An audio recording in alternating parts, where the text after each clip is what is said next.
Hi students, வணக்கம். இப்போ நம்ம என்ன பார்க்க போகிறோம்? எல் 7 எடுத்துக்காட்டு 7.19 என்ன கொடுத்துருக்கான்? ஒரு நேர்வட்ட கூம்பின் கன அளவு, ஒரு நேர்வட்ட கூம்பின் கன அளவு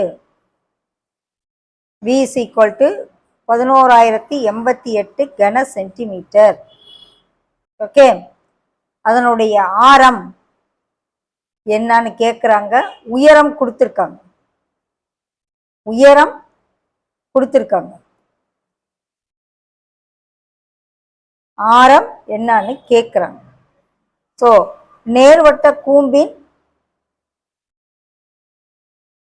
கன அளவு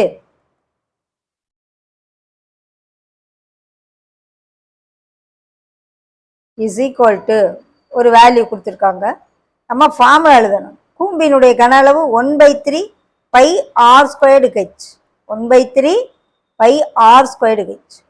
1/3 பைக்கு வேலை 22/7, ஆரம் தெரியாது, உயரம் 24.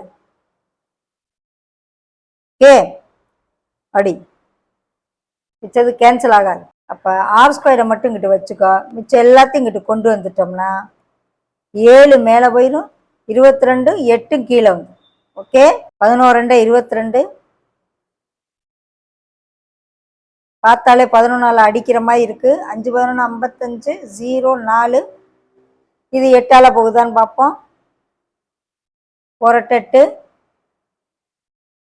6 48, 6 48 போக மிச்சம் 2 24, 3 24. So R square equal to 63 × 7ன்னு இருக்கு. இதை எப்படி பிரிக்கலாம்? 97 63ன்னு பிரிக்கலாம். அகெயின் இந்த 9 3 × 3ன்னு பிரிக்கலாம். So R square equal to 2 3 2 7 இருக்கு. ஸோ ஆர் ஈக்குவல் டு 1 3 1 7, அதாவது இதனுடைய ஸ்கொயர் ரூட்டு தானே இது.